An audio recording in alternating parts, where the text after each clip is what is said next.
Evangelho segundo João, capítulo de número 13. Nós chegamos naquela que é a aplicação ou a explicação que Jesus faz do gesto exposto na semana passada, que é Jesus lavando os pés de seus discípulos. E a partir do verso 12, diz assim a palavra do Senhor, nosso Deus.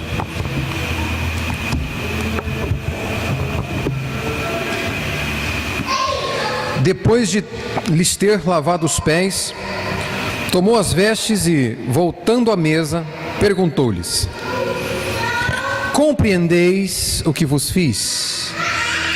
Vós me chamais o Mestre e o Senhor, e dizeis bem, porque eu o sou. Ora, se eu, sendo o Senhor e o Mestre, vos lavei os pés, também vós deveis lavar os pés uns dos outros. Porque eu vos dei o exemplo, para que como eu vos fiz, façais vós também. Em verdade vos digo que o servo não é maior do que o seu senhor, nem o enviado maior do que aquele que o enviou.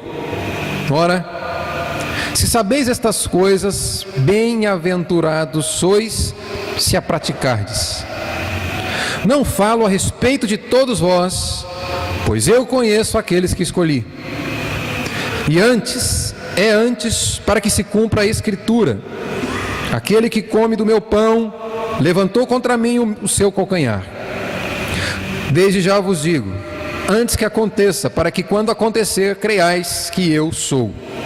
Em verdade vos digo, quem recebe aquele que eu enviar, a mim me recebe. E quem me recebe, recebe aquele que me enviou. Até aqui.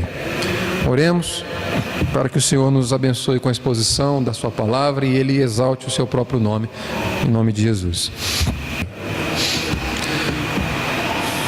Nós vimos na exposição anterior, que foi do verso 1 até o verso 11, que João retrata aqui a humilhação de Jesus Cristo. E nós vimos que esse gesto de lavar os pés dos discípulos é apenas um dos aspectos ou um dos pontos em que Jesus evidencia o seu gesto de auto-humilhação. A humilhação de Jesus Cristo passa por esse momento. E que nós vimos que também o ponto máximo dessa humilhação será a cruz, em que está os próximos capítulos nós chegaremos a esse momento, na crucificação de Jesus, ou o gesto máximo de sua humilhação. E nós vimos que essa auto-humilhação de Jesus Cristo é o motivo da nossa salvação, do nosso resgate. Nós vimos que ela faz parte de um plano eterno do Senhor, na qual Cristo não foi pego de surpresa, estava exatamente cumprindo-se a agenda celestial, estabelecida, decretada pelo Senhor diante da fundação do mundo. Nós vimos que esse sacrifício de Cristo, essa auto-humilhação de Cristo, ela tem por objetivo demonstrar o amor especial que o Senhor tem pelo seu povo, pela sua igreja. No final do verso 1 do capítulo 13, nós vimos que esses que foram alvos do amor de Deus, são alvos desse amor que é inabalável, que é máximo e que é capaz de levar o mestre até as últimas consequências. Ele ama até o fim. Nós vimos aqui que o gesto de humilhação de Jesus, ele é aumentado, ele é ampliado com a presença de Judas. O traidor também teria os pés lavados pelo mestre, pelo Senhor.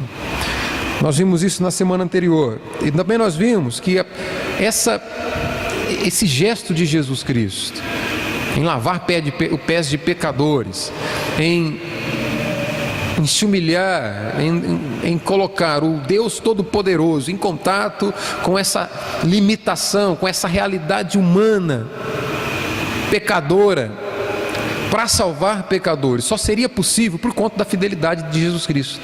Ele sabia exatamente que o Pai havia confiado tudo à sua mão, e ele ia até as últimas consequências para ser fiel àquilo que é o decreto do Senhor, aquilo que é a vontade do Pai. A vontade do Pai é o centro que movimenta o gesto de Jesus Cristo e a humilhação de Jesus Cristo na terra.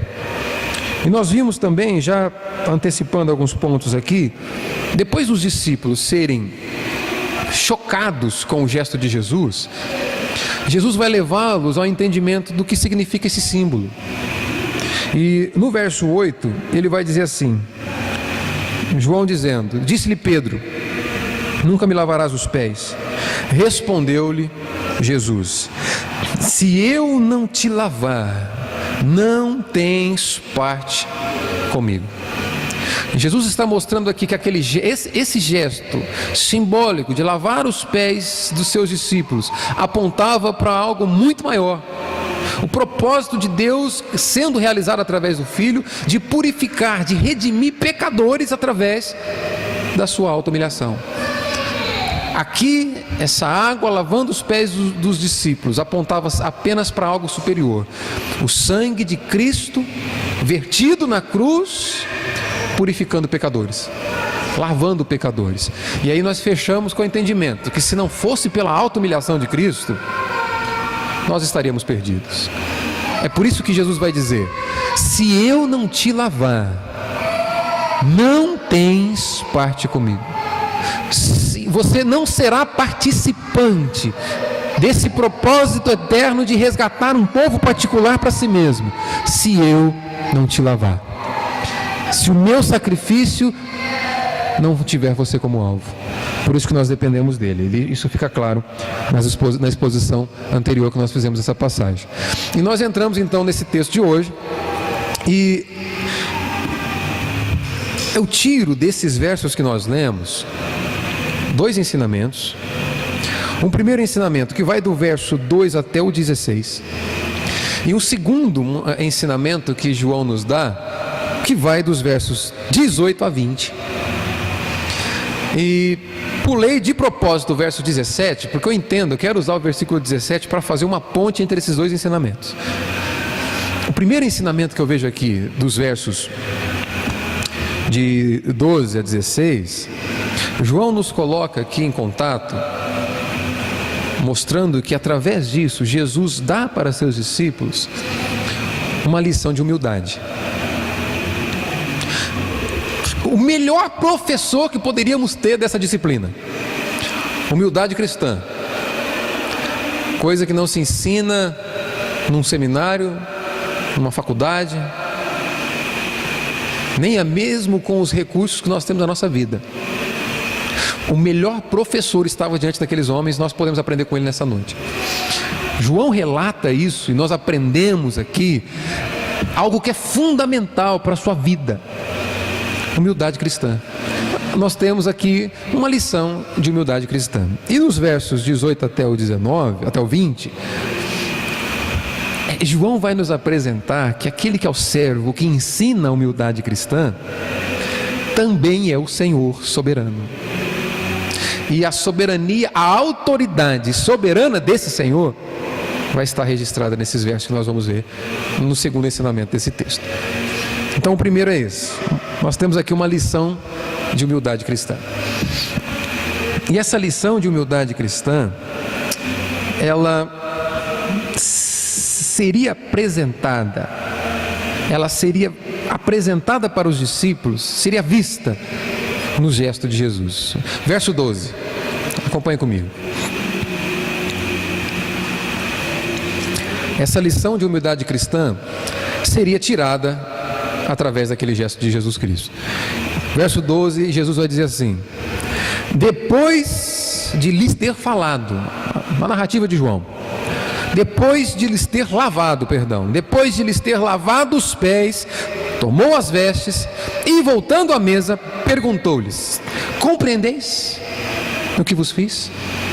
Jesus faz aqui uma chamada de atenção para os discípulos, para que eles contemplassem, não apenas com os olhos, mas que eles raciocinassem, que eles discernissem o gesto que ele acabara de ter. Ele chama a atenção dos discípulos para que eles pensem, reflitam e cheguem ao entendimento daquilo que ele havia acabado de fazer. Jesus quer levá-los ao seguinte entendimento: olha, vocês vão tirar um princípio daqui, eu vou dar para vocês um ensinamento claro com aquilo que eu fiz. O meu gesto tem por objetivo vos levar a uma compreensão muito maior do que apenas um ritual. Vocês vão aprender algo comigo. Essa expressão, essa palavra, compreender, Jesus nos leva à seguinte indagação, à seguinte chamada de atenção: compreende o que eu fiz? Esse compreender aqui significa um conhecimento pela experiência.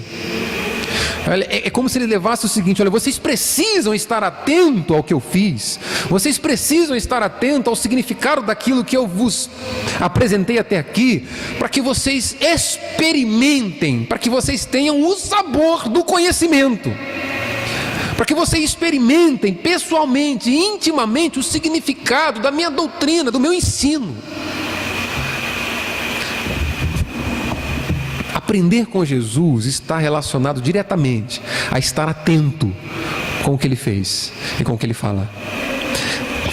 Eu acho interessante esse verbo, remetendo a ideia de um aprendizado pela intimidade, porque nos leva ao entendimento de que nós precisamos nutrir intimidade com aquilo que Jesus diz. Esse verbo compreender aqui é a mesma palavra que Paulo usa para dizer que o Senhor, é a mesma raiz da palavra que Paulo usa para dizer que o Senhor conheceu intimamente, antes da fundação do mundo, aqueles que ele salvou. Pedro vai chamar isso de presciência, de um conhecimento antecipado, de uma intimidade depositada antes. Jesus está mostrando a necessidade de nós sermos íntimos daquilo que ele diz, daquilo que ele fala, daquilo que ele ensina. É só experimentando intimidade com a doutrina de Cristo que nós veremos a doutrina de Cristo viva em nossos membros, viva em nosso dia a dia. O quanto nós aplicamos, o quanto nós externamos da doutrina de Cristo, revela o quão íntimo nós somos dele. Não é à toa que ele vai dizer para seus discípulos, esses mesmos homens vão ouvir o seguinte: olha, aquele que tem os meus mandamentos e os guarda, esse, e somente esse, é o que me ama. Intimidade com a voz do Mestre leva você a viver de acordo com o que ele determina. Então, Jesus então vai chamar a atenção daqueles homens, porque essa lição de humildade cristã será tirada daquele gesto. No verso 2, nós vamos ver que essa lição de humildade, ela requer o entendimento de quem é Jesus. É como se Jesus nos levasse ao entendimento aqui, através daquilo que ele diz para aqueles apóstolos, através disso que João nos registra.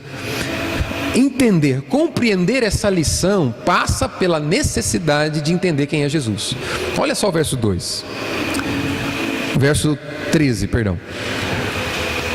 Vós me chamais o Mestre e o Senhor, e dizeis bem, porque eu sou.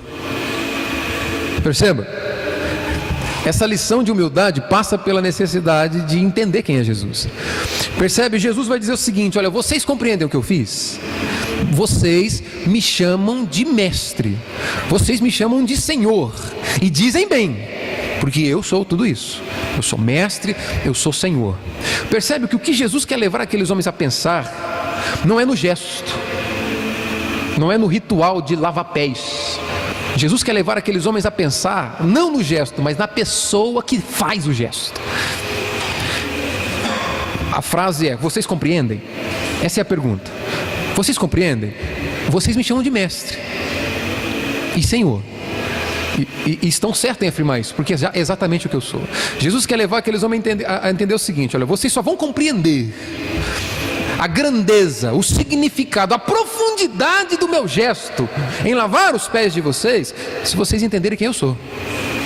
É muito mais do que um ritual. Nós vamos entender aqui que Jesus não está dando um novo sacramento. Jesus não está dando um ritual para o qual a igreja deva repetir. A ideia, o foco não é o gesto, o foco é a pessoa que faz o gesto. Por isso que ele diz: vocês precisam entender quem eu sou. Sabe, irmãos, isso aqui também aplicando, essa intimidade com o ensinamento, essa intimidade com a doutrina de Cristo, requer real clareza, discernimento de quem Ele é para nós. Se Jesus não for o seu dono, se Jesus não for esse mestre, não for esse Senhor da sua vida, você e eu jamais teremos prazer. Você e eu jamais teremos intimidade com a doutrina dele. É necessário que ele seja o nosso mestre. Aprender com Cristo passa pela necessidade de reconhecer quem ele é, que ele é mestre. E percebe, vai ficar claro na sequência do verso, que ele não é apenas mestre, ele é mestre dos mestres, ele é Senhor e mestre. Ele é Senhor no sentido mais pleno e perfeito da palavra, dono. É dono. Só se rende à voz de Jesus Cristo aquele que se sujeita ao seu senhorio, aquele que o tem como dono da sua vida. Entender essa lição passa pela necessidade de entender quem é Jesus Cristo.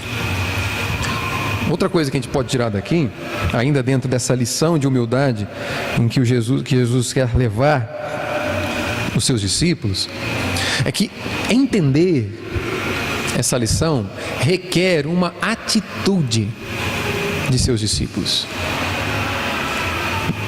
Vai além do campo do conhecimento. É uma expressão prática daquilo que se conhece.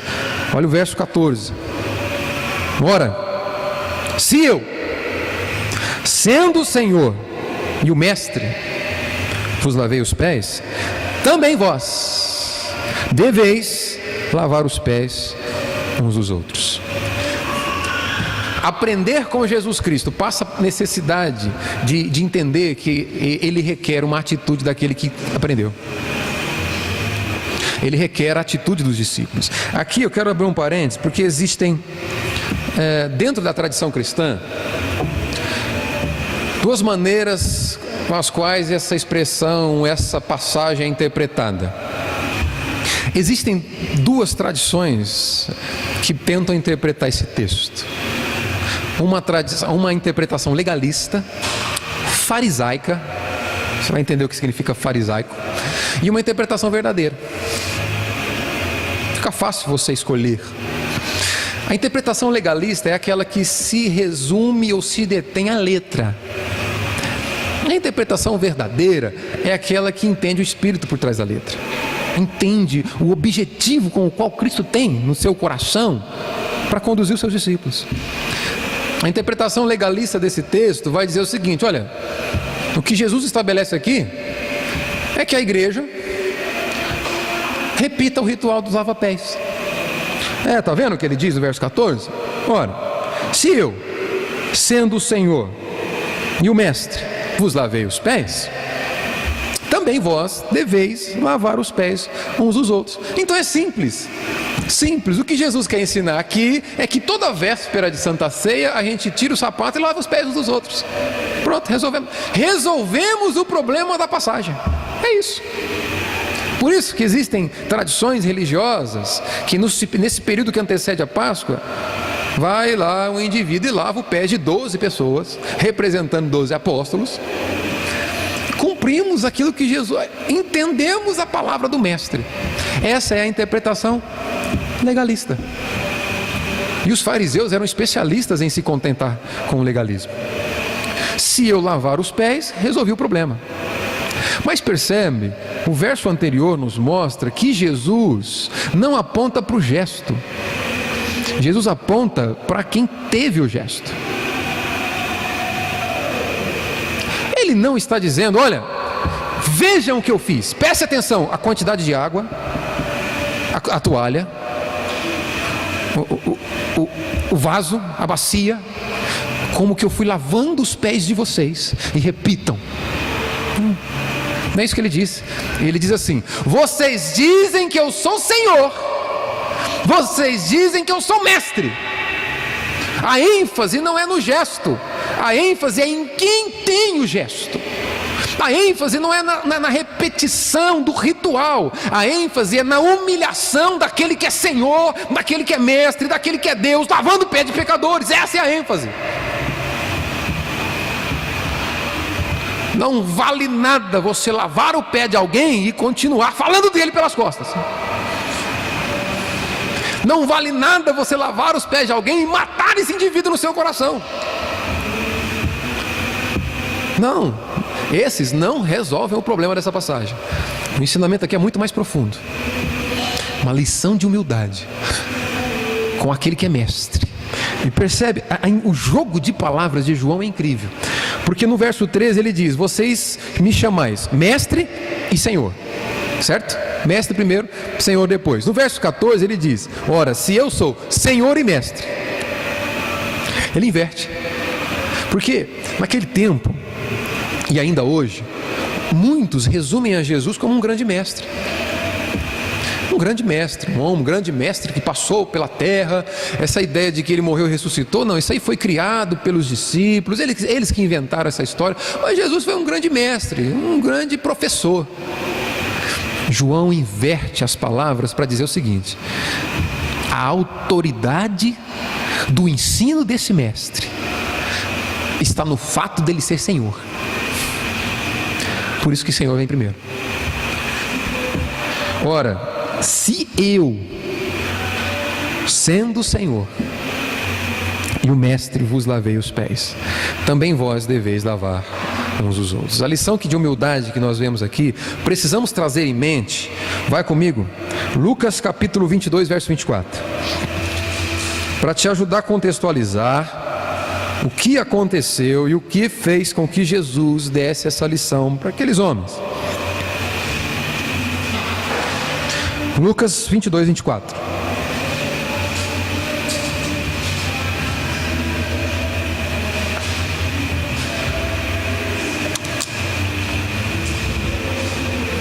Estamos juntos?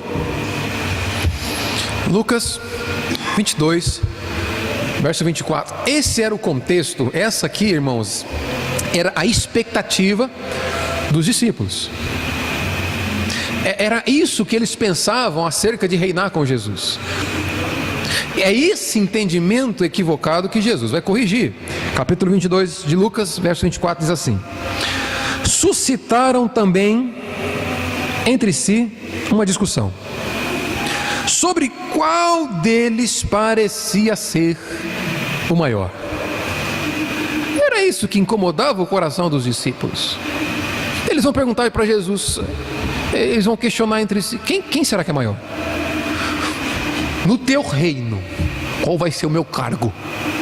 Eu vou ser ministro do quê? Qual vai ser a minha atuação? Eu vou ter um grande cargo. A mãe de um deles vai dizer: olha, coloca os meus filhos, um à tua direita e o outro à tua esquerda. Não entenderam nada. A expectativa daqueles homens era uma visão míope da missão de Cristo. Eles pensavam que esse Messias reinaria pura e simplesmente como um rei terreno. Por isso eles suscitam entre eles esse pensamento. Verso 24: suscitaram também entre si uma discussão sobre qual deles parecia ser o maior. Verso 25: mas Jesus lhes disse: os reis dos povos dominam sobre eles, e os que exercem autoridade são chamados benfeitores, mas vós não sois assim. Pelo contrário, o maior entre vós seja como o menor. Perceba, ele não diz: o maior dentre vós seja menor. Ele está dizendo: o maior entre vós seja como o menor. Tenha atitude do menor, se comporte como o menor, e aquele que dirige seja como o que serve. E nesse sentido Jesus vai dizer: maior é aquele que serve. Não, Jesus não está apenas te dando um ritual para que você lave o pé de alguém. Não é isso.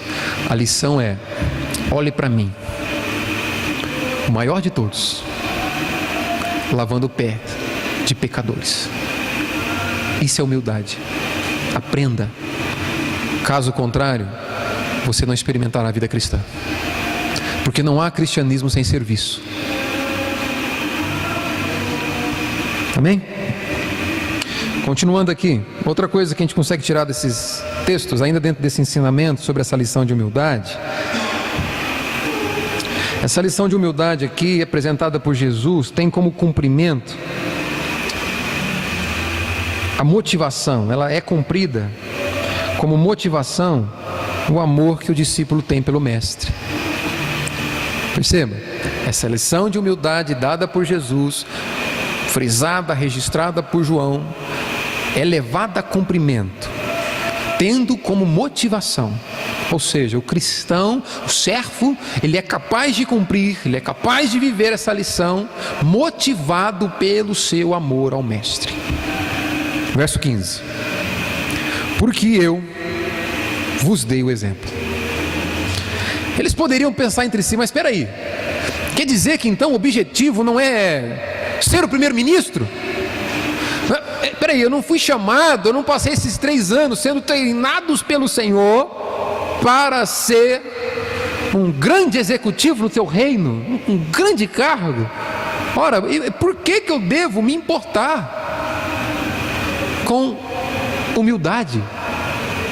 Por que eu devo me importar com a necessidade de me sentir menor que os outros? Por quê?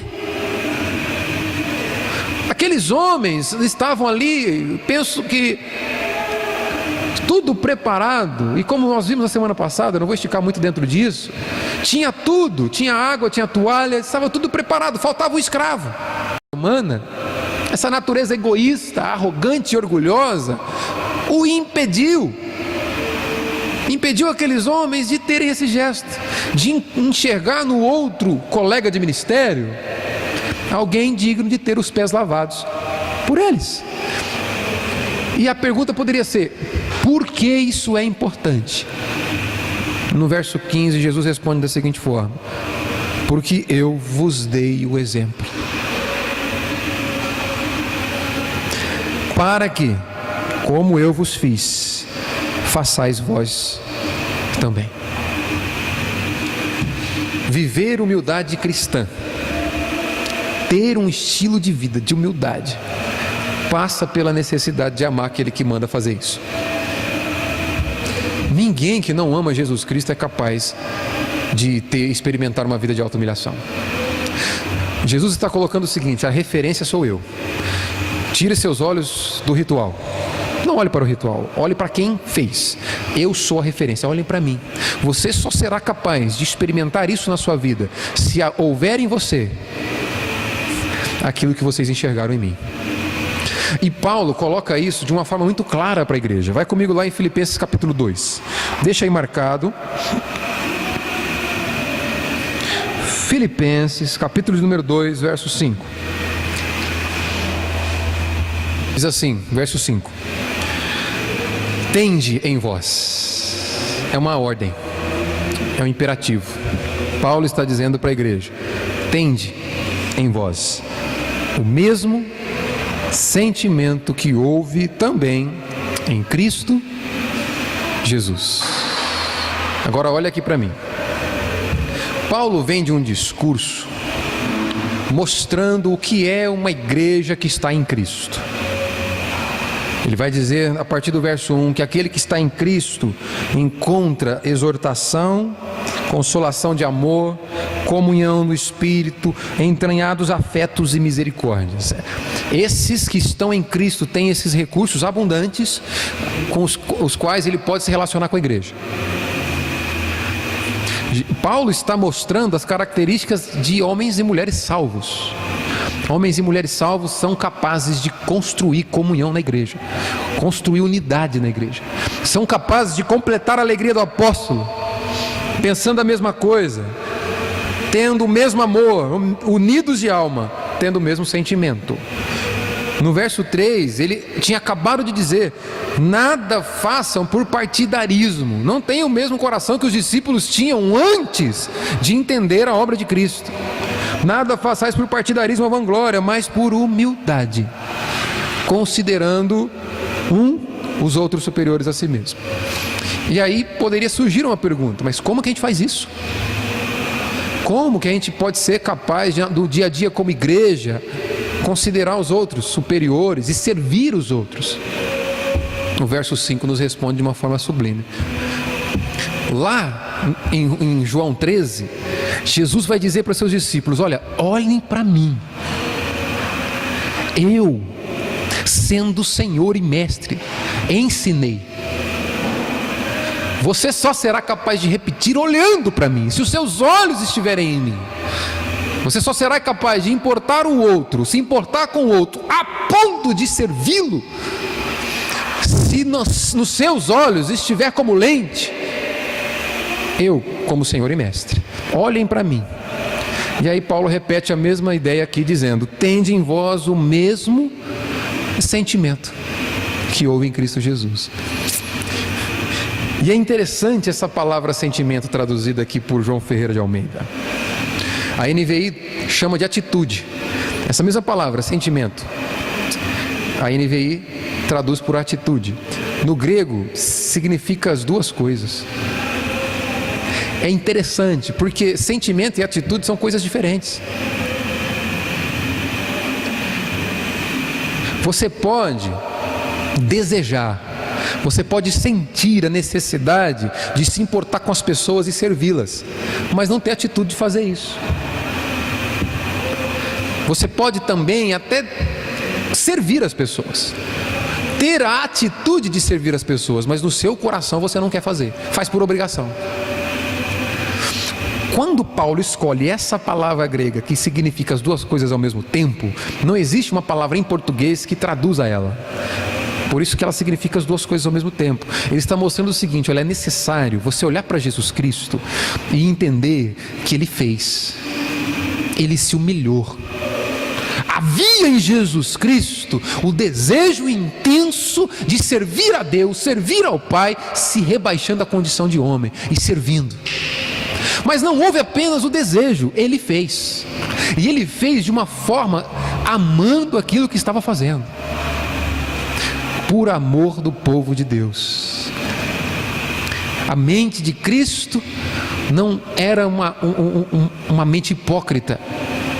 Ele fazia com um desejo intenso de fazer. E é isso que Ele nos leva nessa noite a entender.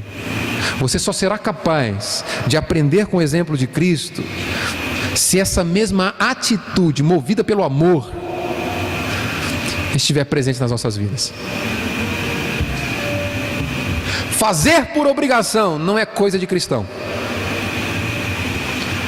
Não importa como você sirva, seja na igreja, seja no trabalho, seja na família, fazendo o que você faz, servir por obrigação não é coisa de cristão. Em contrapartida, apenas desejar fazer não faz de você um servo. É necessário uma atitude que te movimente para o serviço, amando aquilo que você está fazendo. Porque eu vos dei o exemplo, para que, como eu vos fiz, façais vós também. Outra coisa que nós podemos aprender aqui, que é com essa lição de humildade, é que ela vai nos mostrar, aplicando de forma prática, que a dignidade no serviço está no fato de que aquele que é maior que todos foi servo.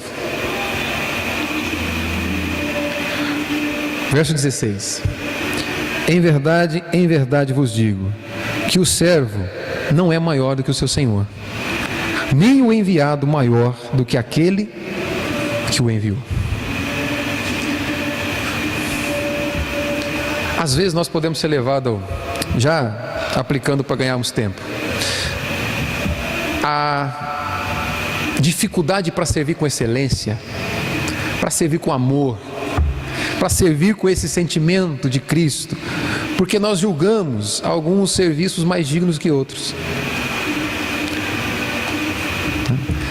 Aqueles serviços, aquelas posições que nos dão proeminência, que fazem com que nós apareçamos, muitas vezes essa nós queremos e nos dedicamos a ela. Mas aquela posição que não te dá status, talvez não encaramos como algo digno. Jesus, com essa lição, ele vai dizer o seguinte: olha, a dignidade do serviço não está na posição com a qual você o executa. A dignidade do serviço está no fato de que aquele que é o maior homem de todos foi servo. Vimos na exposição anterior, assumiu uma veste de escravo para servir pecadores. Toda e qualquer possibilidade de serviço deveria ser encarada pelo cristão como uma possibilidade de imitar o seu mestre. Não há trabalho indigno quando a motivação é servir o Senhor. Se eu sendo mestre e Senhor. E aí nós chegamos naquilo que é a conclusão. O verso 17 eu achei incrível, por isso que eu separei dessas duas formas, do verso 1 do 12 até o 16 sendo essa lição de humildade, do verso 18 até o 20 sendo essa autoridade soberana, que eu espero que eu consiga falar sobre ela nessa noite, e o verso 17 como sendo a ponte entre as duas lições. O verso 17, irmãos, ele funciona como a conclusão do que foi dito até agora e a introdução do que vai ser dito daqui para frente. Verso 17 diz assim: ora, se sabeis estas coisas, bem-aventurados sois, se as praticardes. João nos leva à conclusão do que foi dito até agora. Se sabeis estas coisas, se sabeis o quê?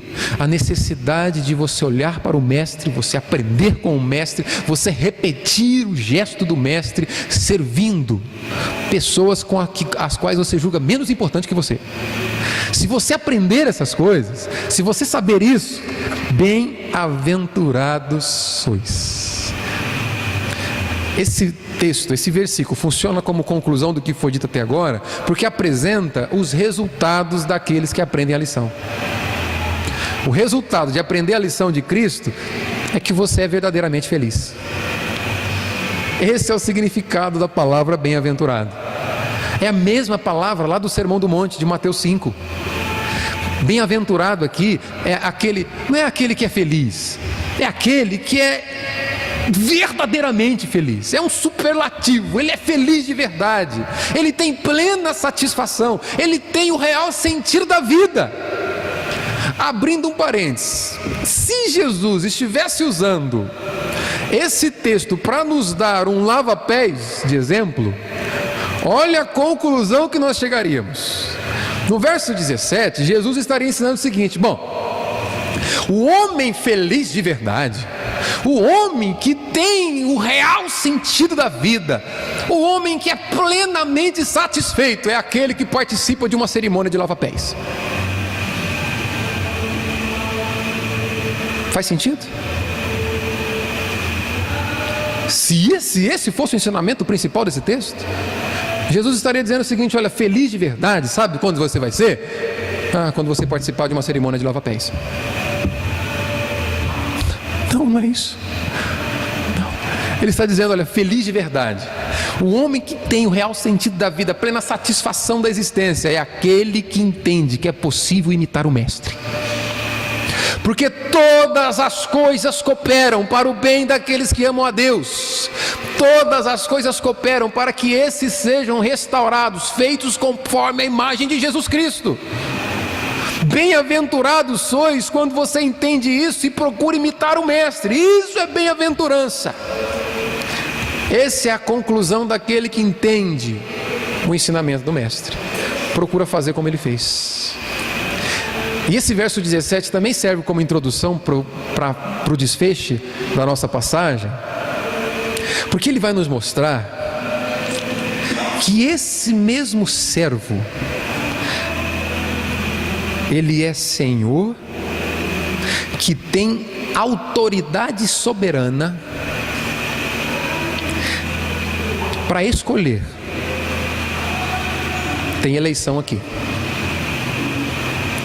Esse Senhor que ensinou por meio do exemplo de humildade, esse mestre, tem autoridade soberana para escolher quem é alvo da sua graça e quem é alvo da sua justiça. Nós vamos ver aqui que nem todos foram escolhidos para serem bem-aventurados.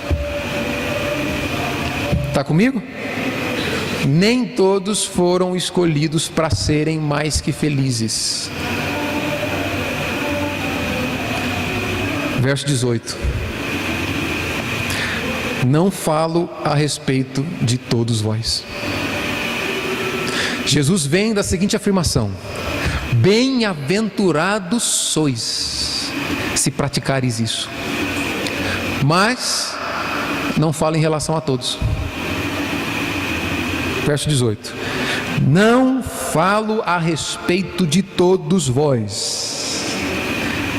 Por que, Jesus? Pois eu conheço aqueles a quem escolhi. Pois conheço aqueles que eu escolhi. É antes, para que se cumpra a Escritura: aquele que come do meu pão levantou contra mim seu calcanhar. Esse texto apresenta a autoridade soberana do Senhor, Filho de Deus, mostrando que o mesmo que foi servo tem a maior autoridade. O maior exemplo de servo é aquele que tem a maior autoridade na toda a existência. E ele tem autoridade para escolher quem é alvo da sua graça e quem é alvo da sua justiça. Percebe? Ele está dizendo: bem-aventurado sois vós, mas não todos. Por que, Jesus, nem todos são bem-aventurados? Porque eu sei os que eu escolhi.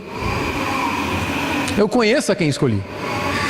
Jesus tem dentre os 12 um que não é bem-aventurado, que não será, mas que também foi escolhido. Judas não foi escolhido para ser apóstolo? Não foi Jesus que os escolheu? Ele não vai dizer em outras ocasiões: não foram vocês que me escolheram, fui eu que escolhi vocês? Judas também fez parte dessa eleição soberana para ser apóstolo.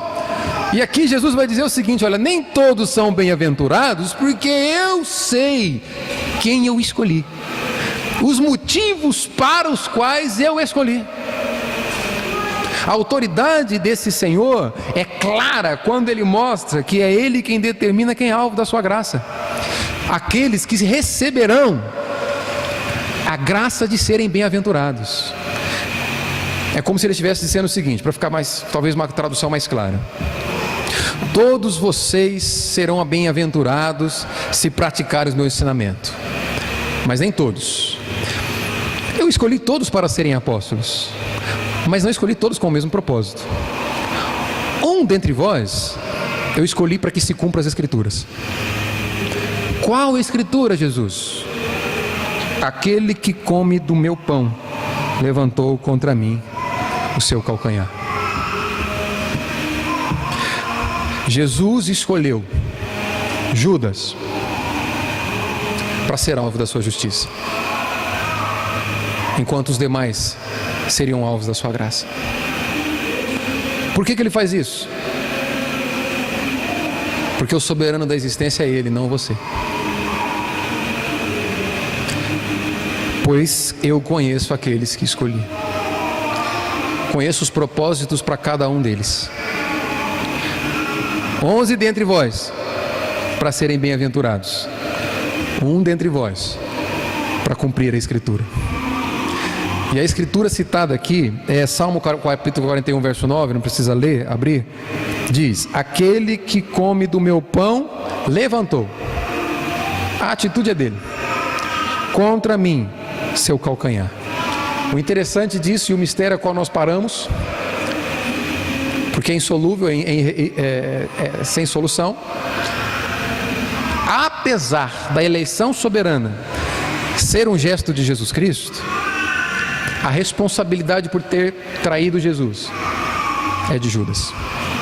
Rapidamente, Lucas capítulo 22, já estou caminhando para o fim. Lucas capítulo 22, verso 22, diz assim: porque o Filho do Homem, na verdade, vai segundo o que está determinado. Jesus está narrando aqui os momentos finais. Isso aqui foi dito na ceia do Senhor, a mesma ceia que nós vamos ver em breve no Evangelho de João. Nesse mesmo contexto, Jesus, dentre os 12, dos quais 11 para serem bem-aventurados e um para cumprir com a Escritura, vai dizer: o Filho do Homem vai. O que vai acontecer comigo está determinado. O Filho do Homem vai segundo o que está determinado. Quem determina é o Deus soberano. Tudo aquilo que vai acontecer com Cristo, seu processo de humilhação, a traição, a humilhação máxima na cruz, a sua morte, está determinado desde antes da fundação do mundo. E ele continua o verso dizendo: mas ai daquele por intermédio de quem ele está sendo traído. Percebe? Jesus está dizendo o seguinte: o que acontece comigo é um plano eterno, mas Judas é responsável, porque ele vai agir dentro da sua natureza pecaminosa, que odeia o Senhor. Por isso que nesse texto que nós temos aqui, mostra que o Senhor é soberano, mesmo que é o maior servo de todos, é aquele que tem autoridade máxima sobre todos, inclusive para determinar o destino eterno. Dentre a humanidade caída, esse Senhor que é soberano, elegeu o seu povo para pertencer eternamente a Ele, e permitiu por sua soberana providência que os demais, os reprovados, continuassem distante de sua presença, o rejeitando até o último dia de suas vidas. Porque Ele é autor soberano da existência. Outra coisa que eu aprendo com essa segunda parte da exposição aqui de João, do texto, é que essa autoridade do Filho de Deus faz com que Ele alerte os seus discípulos para que a sua fé não desfaleça. Olha só o verso 19: desde já, agora, vos digo, antes que aconteça, para que quando acontecer, creiais que eu sou.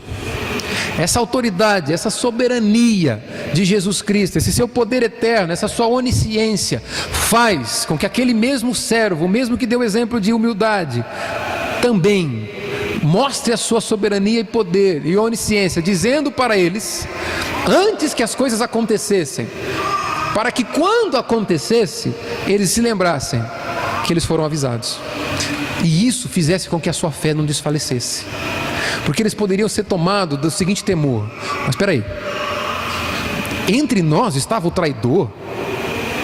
Como assim? Jesus é o Messias. Como que entre nós está o traidor e ainda assim ele não fez nada? Como que entre nós está o traidor e ele ainda foi apanhado, foi preso e morto?